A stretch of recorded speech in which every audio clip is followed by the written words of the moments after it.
I only needed him to pretend for 10 seconds. I had no idea the man I kissed was someone half of Manhattan was afraid to look in the eye. Rain had been falling since 8 that night, turning Midtown into a blur of yellow cabs, red brake lights, and reflections trembling across the pavement. By 11:47, my coat was soaked through, my shoes were ruined, and Ethan Mercer was still following me.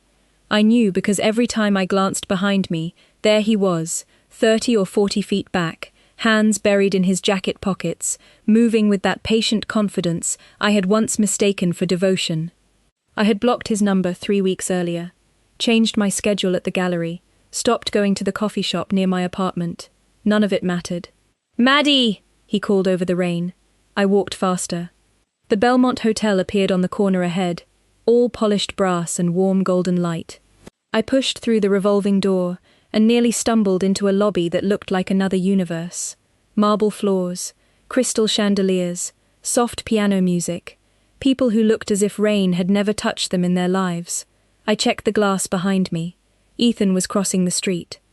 My heart kicked hard against my ribs. I needed someone, anyone, a security guard, a couple, a convincing lie. Then I saw him. He stood near the bar alone, tall enough to rise above most of the room, wearing a black suit that fit so perfectly it made everyone around him look unfinished. Dark hair, calm expression, one hand resting beside an untouched glass of bourbon. He wasn't smiling. He wasn't checking his phone. He was simply watching the room with the strange stillness of a man who expected the world to move around him. Safe, I thought. Ridiculous now, but that was the word that entered my head. Safe. Ethan stepped through the revolving door. I moved before common sense could stop me. I crossed the lobby, reached the stranger, grabbed the front of his tie and whispered, "Please play along." His grey eyes sharpened. With what? Too late. I rose onto my toes and kissed him. It wasn't romantic. It wasn't planned. It was panic wearing the costume of confidence. For one endless second, the stranger didn't move. Then one steady hand settled lightly at my waist, not pulling me closer, just making the performance believable. My pulse thundered in my ears. When I finally stepped back, I could barely breathe. "I'm sorry," I whispered. His expression hadn't changed. I turned toward the entrance. Ethan had stopped 10 feet inside the lobby, but he wasn't staring at me. He was staring at the man beside me. All the anger I expected to see on his face disappeared. His shoulders stiffened, his eyes widened. Then, without saying my name again, Ethan turned around and walked straight back into the rain. Relief rushed through me so quickly my knees almost weakened. It worked, I breathed. Beside me, the stranger spoke in a voice so calm it somehow made the room feel quieter. "Does it usually?" I looked at him. "Does what usually?" His gaze dropped briefly to the hand still wrapped around his tie. I released it immediately. "Kissing strangers when you're in trouble." Heat climbed into my face. "Only tonight." Something almost like amusement touched his eyes. Around us, I finally noticed the details I had missed. The bartender wasn't looking our way. A hotel manager had stopped several yards away instead of approaching. 2 men in dark suits stood near the elevators, watching us with professional stillness. The stranger lifted his glass, but didn't drink. "Your name?" "Maddie. Just Maddie. For tonight." His mouth curved by half an inch. "Careful. You're getting better at lying." I should have left. Every instinct told me the immediate danger was gone. Instead, I looked through the glass doors at Ethan disappearing into the storm, then back at the stranger, who hadn't needed to say a single word to make him leave. "Who are you?" I asked. He held my gaze. "Grant Calloway." The name meant nothing to me yet, but something in the lobby changed when he said it, as if even the air recognized him. I swallowed. Why did Ethan look more afraid of you than angry at me? Grant set his glass down. That's a better question.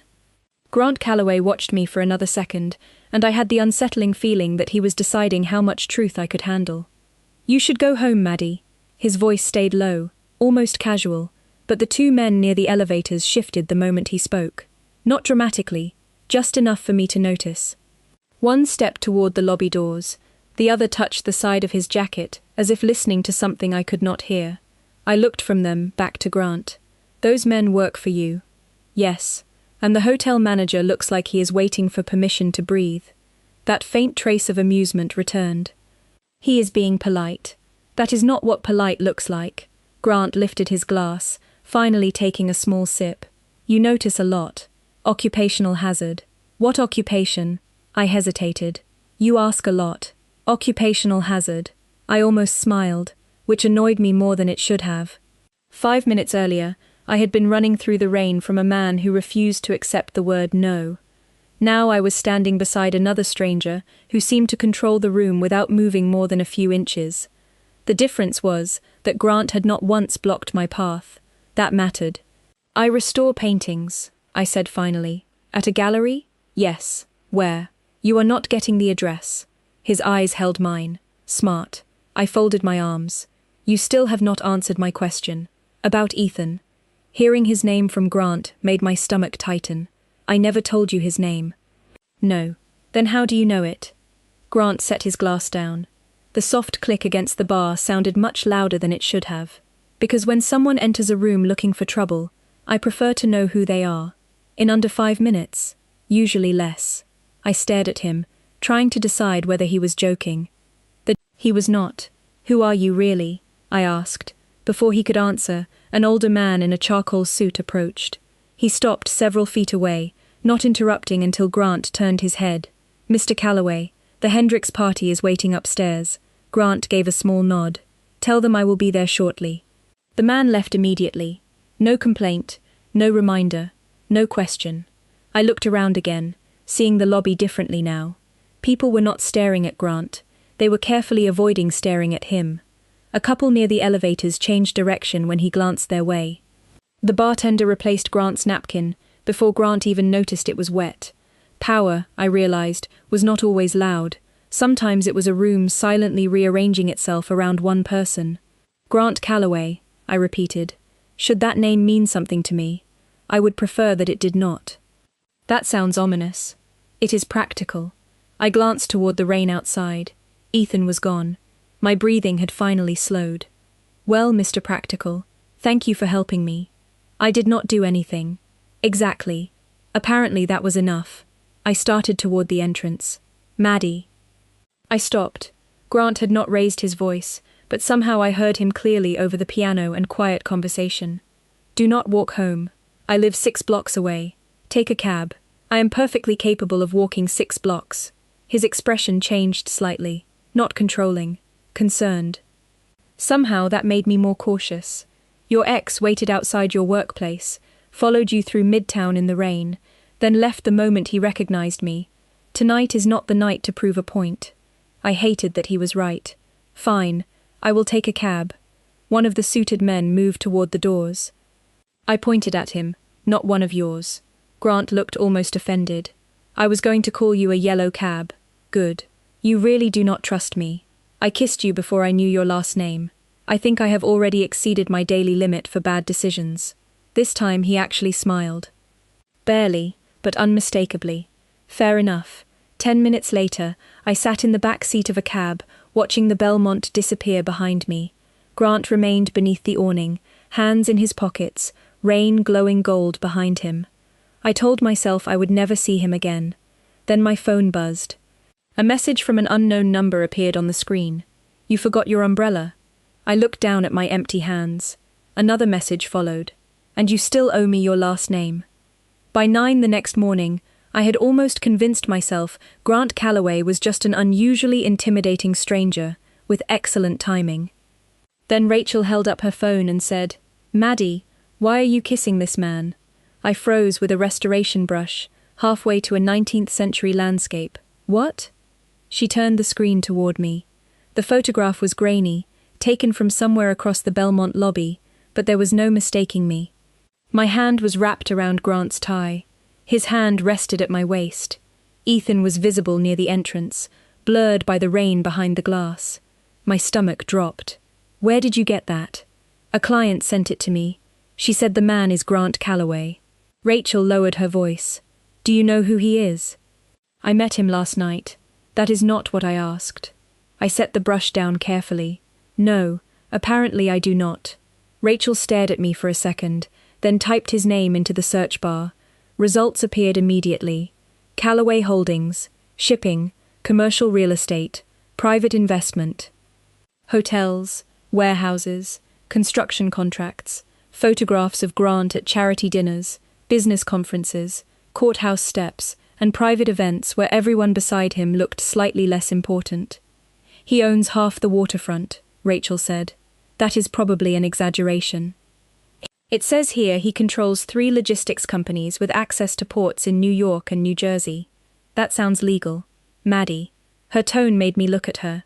People do not whisper about legal shipping companies. I hated that sentence because I knew exactly what she meant. There were no headlines saying Mafia King. There were no dramatic declarations, just careful wording, family connections, investigations that went nowhere, former associates declining comment, business rivals suddenly deciding to relocate. Nothing I could point to, everything I could feel. By noon, the picture had reached 2 more people at the gallery.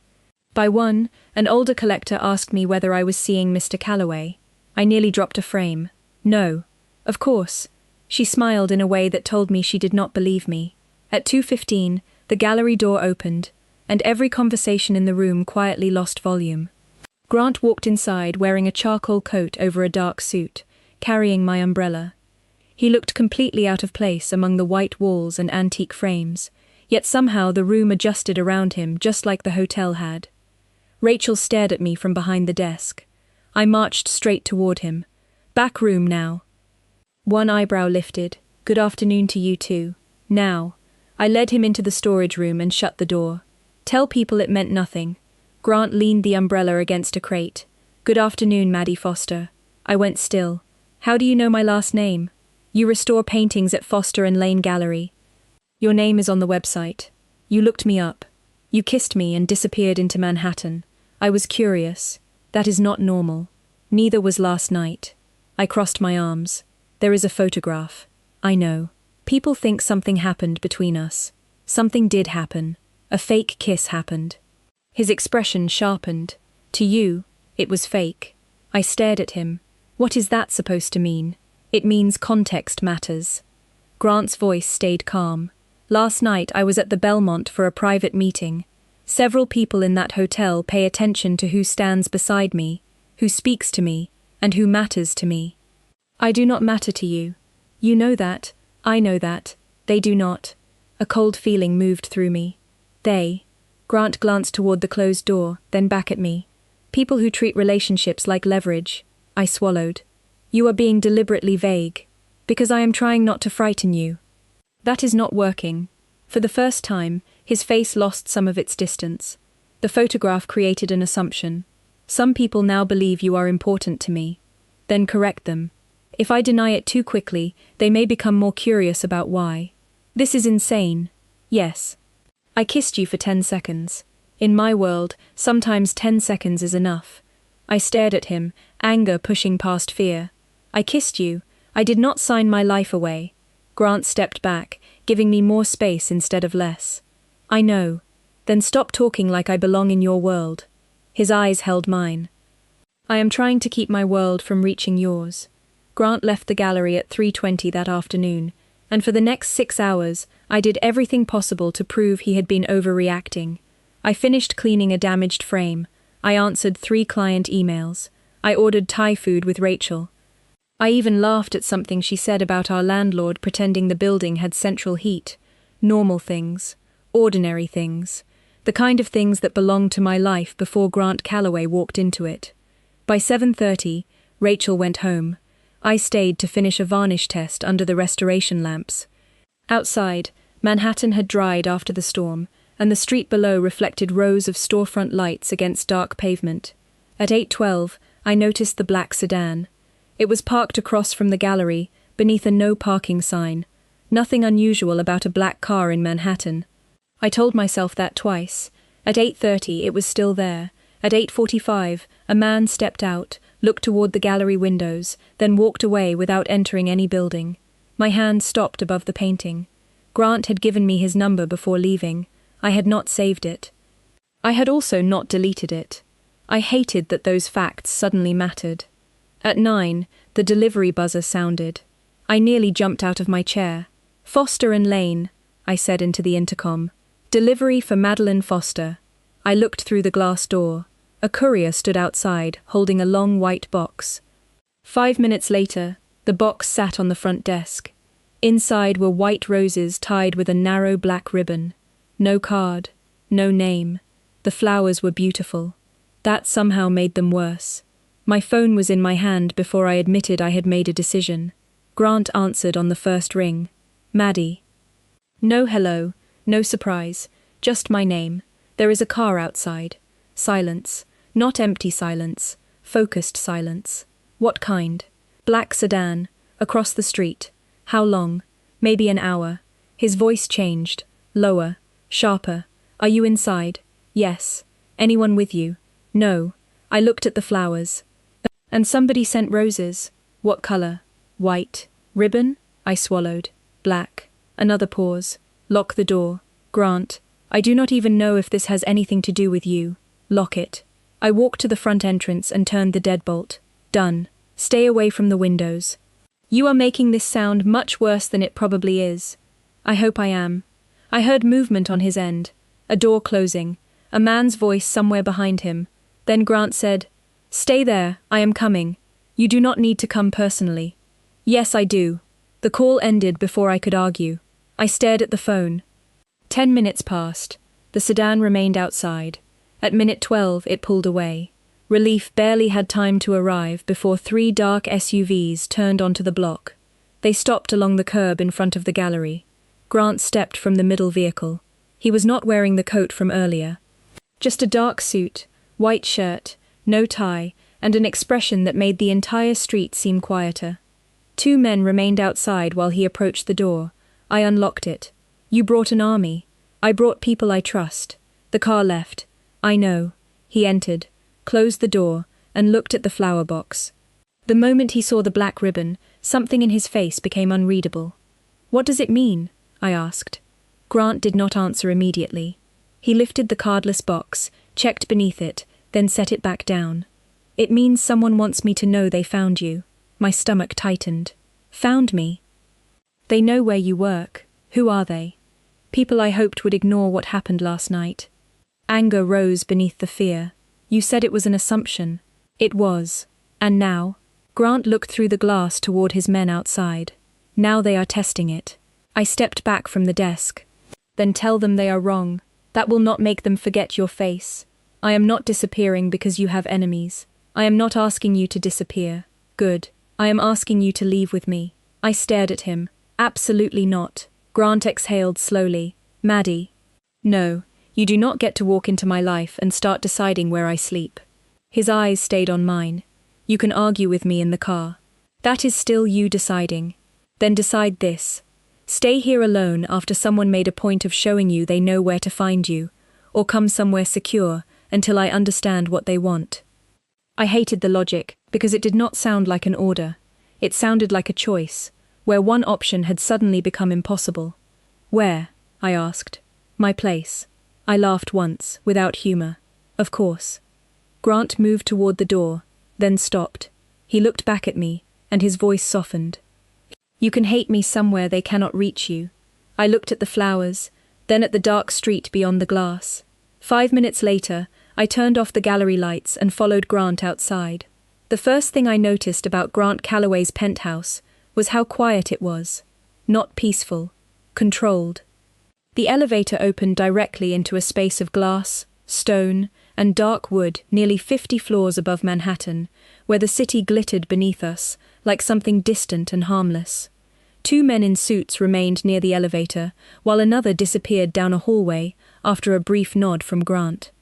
Nobody asked questions. Nobody seemed surprised that he had brought home a woman wearing a rain-damp coat and carrying a canvas tote bag from an art gallery. I stood near the entrance and folded my arms. So this is where you bring all the women whose lives you accidentally complicate. Grant removed his jacket and handed it to a grey-haired housekeeper who appeared from somewhere beyond the kitchen. You are the first. That is not reassuring. The woman gave me a kind smile. I am Margaret. If you need anything, please tell me. Thank you. Grant waited until she walked away, before turning back to me. Guest room is down the hall. There are clean towels, toiletries, and clothes if you need them. You already have clothes for random women. Margaret keeps basic things for guests. Convenient. His mouth tightened like he was trying not to smile. Then his expression changed. Business again. There are a few rules. I laughed. Of course there are. Do not leave the building without telling me. Do not answer calls from numbers you do not recognize.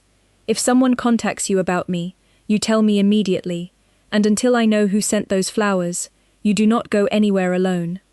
I stared at him. No. Grant blinked once. No. You heard me. Maddie, this is not complicated. It is very complicated. Yesterday I had a job, an apartment, and an irritating ex-boyfriend. Tonight I apparently have security instructions. Because circumstances changed. Then explain the circumstances. I already did. No, you gave me vague warnings and expected obedience. His jaw tightened. The details are not necessary. That sentence hit something inside me harder than he could have known. Ethan used to say the same thing in different words. You do not need to worry about it. Trust me. I know what is best. Small phrases that slowly turned my choices into permissions. Do not do that, I said. Grant's expression shifted. Do what? Decide what I need to know, and call it protection. The room became very still. One of the guards near the elevator looked away. Grant noticed. Give us the room. Both men left without hesitation. I almost laughed at the absurdity of it. See? That? You say 3 words and people disappear. It is their job. I am not your employee. I know. Then do not give me orders. Grant stepped toward the windows, putting several feet between us before speaking. The flowers were a message. Someone connected to a family I have had business disagreements with saw the photograph. They are testing whether you matter to me. Business disagreements? I raised an eyebrow. That sounds suspiciously polite. I am trying to keep this conversation safe for someone who did not ask to be part of it. Then stop protecting me from information. He turned. For the first time since I met him, Grant looked frustrated rather than perfectly composed. Fine. There are people who use personal relationships to create pressure. If they believe you are close to me, they may contact you, follow you, or try to scare you. I do not believe you are in immediate danger, but I will not ignore the possibility. My anger cooled slightly. Not because I liked the answer, because he had finally given me one. That is better. Better. Yes, you explained. I listened. That is how adults communicate. Grant stared at me for a long moment. You are correcting my communication style in my own home. Someone should. To my surprise, he laughed. Quietly. Briefly. It changed his entire face. Then he nodded toward the hallway. All right. Revised rules. You tell me before leaving because I can explain the risk. You decide whether you accept the security. Much better. You are still not walking around Manhattan alone tonight. Grant. That one is strongly recommended. I narrowed my eyes. Work in progress. He almost smiled again. As I turned toward the guest room, I realized something strange. Grant Calloway had probably spent years surrounded by people who followed every command. Yet when I told him no, he had not become colder. He had listened, and somehow that made him more dangerous to my assumptions than all the rumors about him ever could. The storm returned just after midnight, pressing rain against the penthouse windows until Manhattan became a watercolor of silver and gold. I had been in the guest room for nearly an hour, but sleep refused to come.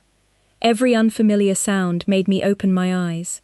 The quiet hum of the ventilation system. The distant elevator. Footsteps somewhere beyond the hallway. Then the lights went out. Not gradually. 1 second the room was warm and bright. The next it disappeared into darkness. I sat up so fast the blanket slid to the floor. Emergency lights flickered on beneath the baseboards, painting the hallway in dim amber. I opened the door. Grant? No answer. I stepped into the hall and followed the faint glow toward the living room. Grant stood beside the windows with his phone in one hand.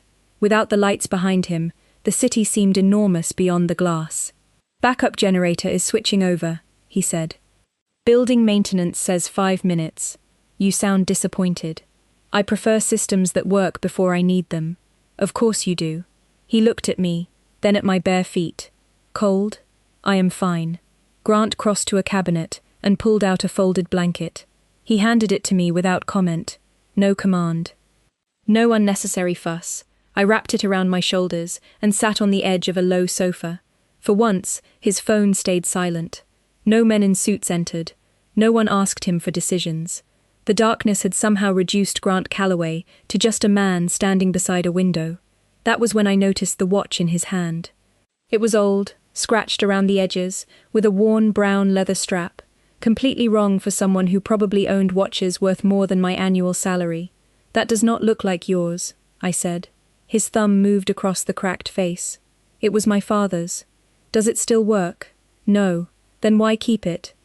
Grant looked at the watch for a long moment. Because he did. I waited. Something told me not to fill the silence. "My father believed people confuse fear with loyalty," he finally said. "He used to tell me a man who needs fear to keep people close eventually dies alone." I pulled the blanket tighter. "Did you believe him?" "Not when I was younger. And now?" His eyes shifted toward the dark city. "I have more evidence." The answer was so quiet that it did not sound like the Grant I knew. I thought of the hotel lobby, the gallery, the way rooms changed around him. Everyone obeyed him, but obedience was not the same thing as staying.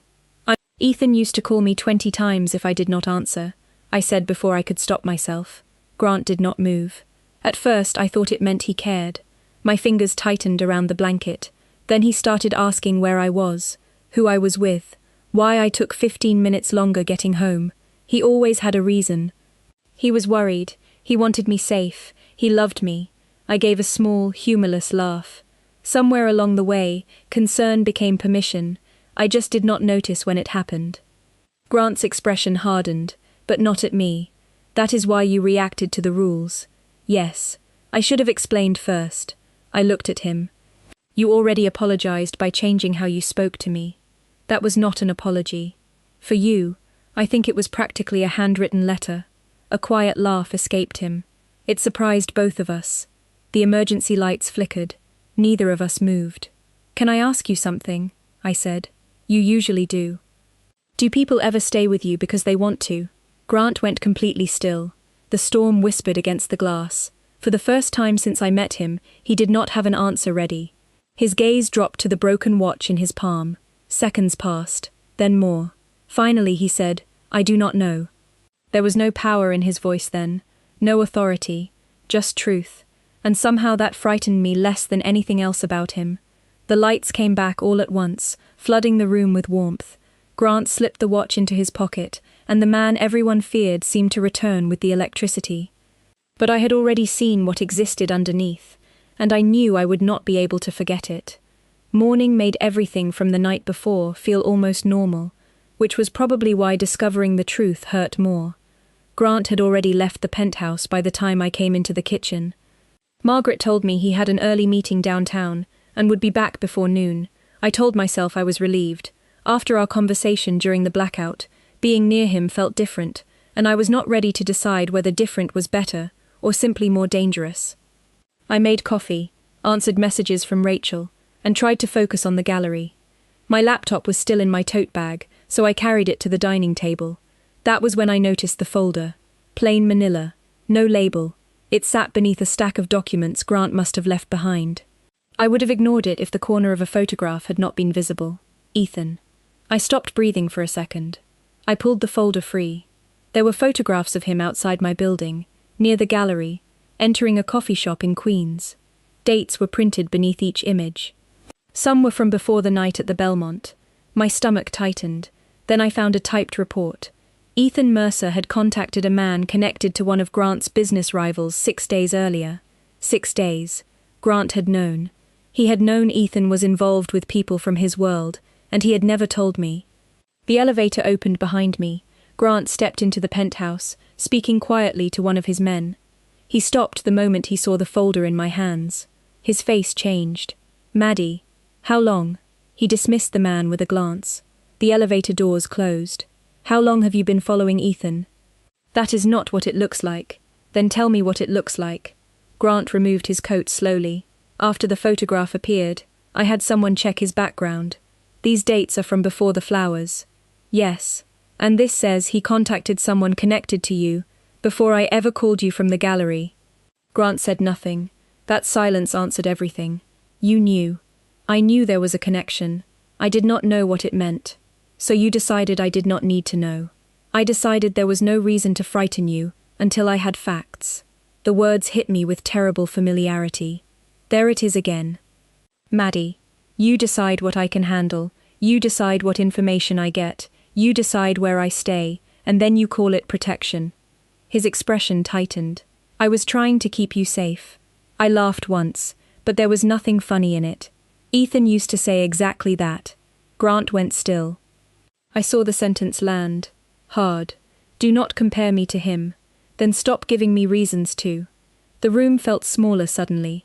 Grant looked toward the windows, jaw tight, as if fighting every instinct that had made him powerful. What do you want me to say? The truth, before you decide what is best for me. The truth is that Ethan has been asking questions about me. The truth is that someone may be using him because they know he wants access to you. And the truth is that I did not tell you because I thought keeping you calm was safer. That was not your choice to make. His eyes returned to mine. You are right. I had expected resistance, an argument, another explanation. His agreement almost made it worse. I closed the folder. I am leaving. Maddie, do not. I walked toward the elevator. Grant moved once, then stopped himself. I could see it happen. Every part of him wanted to interfere. To call security. To tell me the city was unsafe. Instead, he pressed the elevator button. The doors opened. 2 guards waiting outside looked at him for instructions. Grant stared at me for a long moment. Then he said, "Let her go." Neither man moved at first. "Sir? You heard me." I stepped into the elevator, anger still burning beneath my ribs. Grant remained in the penthouse, hands at his sides, making no attempt to stop me. Just before the doors closed, he spoke. "Maddie, if anything feels wrong, call me." I almost answered. Pride stopped me. The doors slid shut. 40 minutes later, I was 3 blocks from my apartment when my phone buzzed. A message from Ethan appeared on the screen. "I know you are angry. Just give me 5 minutes. There is something about Callaway you need to know." I stared at the words. Then another message arrived. "Coffee shop on West 52nd. Public place. You can leave whenever you want." I should have kept walking. Instead, I looked toward the corner ahead, where the coffee shop sign glowed beneath the grey morning sky, and made the second mistake that would change everything. I stood across from the coffee shop for nearly a full minute before going inside. Through the window, Ethan sat alone at a small table near the back, 2 untouched coffees between us, like he had already decided I would stay. That should have been enough to make me turn around. Instead, anger carried me through the door. 5 minutes, I said. Ethan looked relieved. "That is all I need." I stayed standing. "Start talking." His eyes moved toward the window before returning to me. "Callaway is not protecting you, Maddie. He is using you." Interesting argument from the man who followed me through Midtown. His face tightened. "I made mistakes. That is not an apology. I am trying to save you from making a bigger one." I almost laughed. There it was again. Men deciding my choices were mistakes, whenever those choices did not include them. Ethan reached into his coat and placed an envelope on the table. "Grant Callaway has people watching everyone around him. Your gallery. Your apartment. Me. He knew more about this situation than he told you." "I already know." Surprise crossed Ethan's face. Only for a second, but I saw it, and suddenly something felt wrong. "How did you know what Grant told me?" I asked.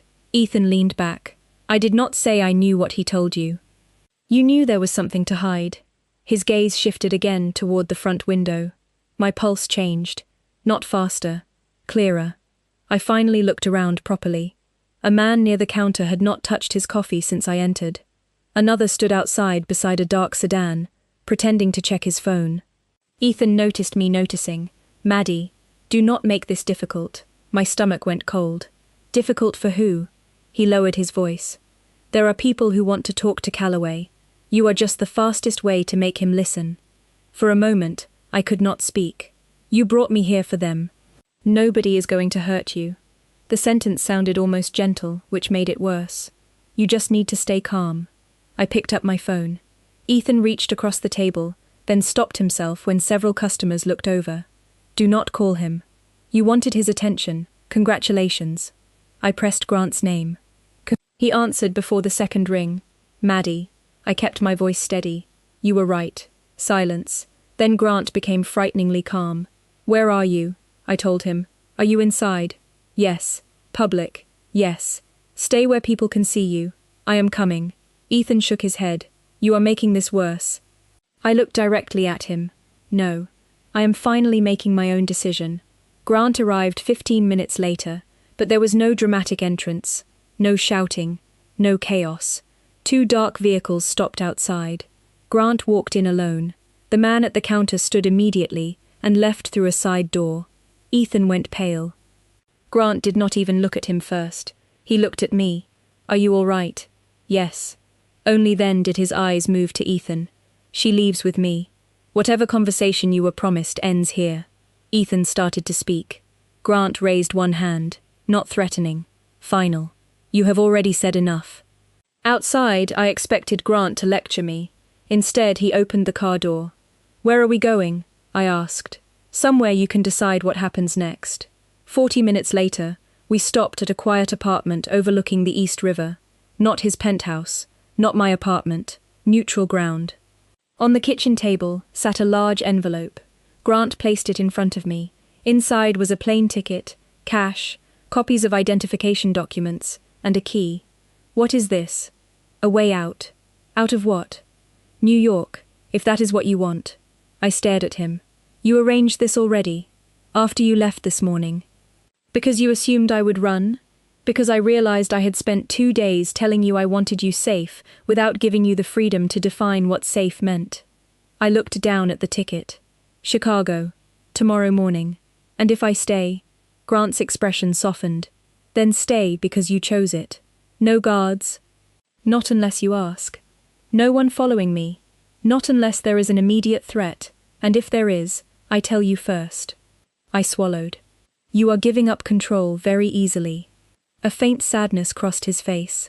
No, I am discovering how difficult it actually is. He stepped toward the door. Grant. He stopped. The first night, I chose you because I was afraid. His eyes held mine. I know. And now, Grant opened the door. Now I will not let fear choose for you again. Then he left, taking every argument with him, and leaving me alone, with the one thing neither Ethan nor Grant had ever truly given me before. A choice. I did not sleep that night. I sat at the kitchen table with the plane ticket in front of me and watched the East River turn from black to silver as morning came over the city. Chicago, a clean apartment, a new routine. Distance from Ethan, distance from Grant. Distance from the strange world I had entered because of one desperate decision in a hotel lobby. It should have felt like freedom. Instead, it felt like disappearing. By 6:30, I had packed one small bag. By 7:15, I was in a cab heading toward the airport. Grant did not call. No black car followed us. No message appeared on my phone. For the first time since I met him, he had done exactly what he promised. Nothing. That should have made the choice easier. It did not. At the terminal, I checked my bag and walked toward security, with the ticket folded inside my coat pocket. Families moved around me with rolling suitcases. Business travelers stared at phones. A little girl argued with her father about whether a stuffed rabbit counted as carry-on luggage. Everything felt normal, safe, ordinary. I reached my gate 20 minutes before boarding and sat beside the window. The runway stretched beyond the glass, grey beneath the morning sky. I took out the ticket and stared at the destination, Chicago. I tried to imagine arriving there, finding a furnished rental, calling Rachel and telling her I needed time away from the gallery. Starting over somewhere, Grant Calloway was only a name I once heard in Manhattan. Then I remembered his face when I compared him to Ethan. Not anger, recognition.